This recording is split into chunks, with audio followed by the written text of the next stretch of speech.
മറ്റൊരു വാർത്തയിലേക്കാണ് ഇപ്പോൾ പോകുന്നത്. ലൈഫ് മിഷൻ പദ്ധതി നിർത്തലാക്കാനുള്ള നീക്കം ജനങ്ങളോടുള്ള വെല്ലുവിളിയെന്ന് CPM. 5 ലക്ഷത്തിലേറെ വീടുകളാണ് LDF സർക്കാർ യാഥാർത്ഥ്യമാക്കിയത്. മുൻഗണനാക്രമത്തിൽ കണ്ട് 2 ലക്ഷത്തിലധികം വീട് കാത്തിരിക്കുന്നവരുണ്ട്. ഇവരുടെ പ്രതീക്ഷകളാകെ തകർക്കുന്നതാണ് സർക്കാരിന്റെ നടപടിയെന്നും പ്രസ്താവനയിലൂടെ പറഞ്ഞു. ഇപ്പോൾ വിജിൻ വായന്തോട് ചേരുന്നുണ്ട് വാർത്തയുടെ വിശദാംശങ്ങളുമായി. വിജിൻ, അങ്ങനെ ലൈഫ് പദ്ധതി നിർത്തലാക്കാനുള്ള ശ്രമത്തിനെതിരെയാണ് ഇപ്പോൾ CPM രംഗത്ത് വരുന്നത്.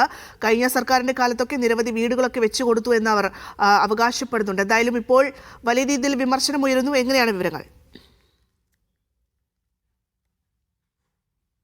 ഭദ്ര, എന്തായാലും ലൈഫ് പദ്ധതി UDF സർക്കാർ ഉപേക്ഷിക്കാൻ പോകുന്നു എന്നുള്ള വിവരങ്ങൾ പുറത്തു വന്നതോടുകൂടിയാണ് CPM സംസ്ഥാന സെക്രട്ടേറിയറ്റ് ഇങ്ങനൊരു വാർത്താക്കുറിപ്പ് ഇറക്കിയിരിക്കുന്നത്. 5 ലക്ഷത്തിലധികം വീടുകൾ പിണറായി സർക്കാർ പണിത് നൽകിയിട്ടുണ്ട്. നിലവിൽ 2 ലക്ഷത്തോളം വീടുകൾ ഈ മുൻഗണനാക്രമത്തിൽ നിലവിൽ അതിന്റെ പണി നടന്നുകൊണ്ടിരിക്കുന്നു. അതിന്റെ നടപടിക്രമങ്ങളൊക്കെ നടന്നുകൊണ്ടിരിക്കുന്നതിനിടയിലാണ് LDF സർക്കാർ മാറിയത്.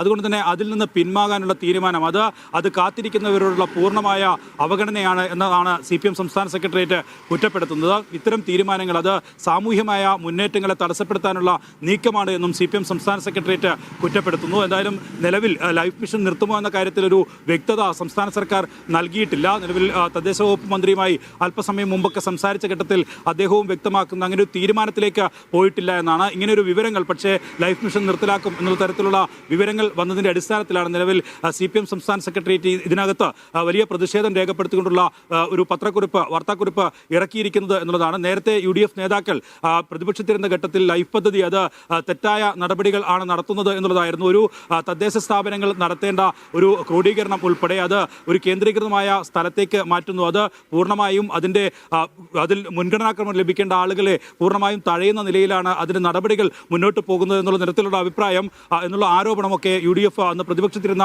ഘട്ടത്തിൽ സ്വീകരിച്ചിരുന്നു. ഒപ്പം MM ഹസൻ ഉൾപ്പെടെയുള്ളവർ ലൈഫ് മിഷൻ പദ്ധതി നിർത്തും എന്നുള്ള ഒരു പ്രഖ്യാപനമൊക്കെ നടത്തുകയും ചെയ്തിരുന്നു. അങ്ങനെ UDF സർക്കാർ നിലവിൽ അധികാരത്തിലെത്തിയ ഘട്ടത്തിലാണ് ലൈഫ് മിഷൻ പദ്ധതി അത് ഉപേക്ഷിക്കുമെന്നുള്ള തരത്തിലുള്ള വാർത്തകൾ ഒക്കെ ഇപ്പോൾ പുറത്തു വന്നുകൊണ്ടിരിക്കുന്നത്. ഇതിനെതിരെ വലിയ പ്രതിഷേധം രേഖപ്പെടുത്തിക്കൊണ്ടാണ് ജനങ്ങളോടുള്ള വെല്ലുവിളിയാണ് സർക്കാരിന്റെ നീക്കം എന്നാണ് ഇപ്പോൾ CPM വിമർശിക്കുന്നത്. വിജിൻ വായന്തോടാണ് വാർത്തയുടെ വിശദാംശങ്ങൾ നൽകിയത്. ഇടവേള.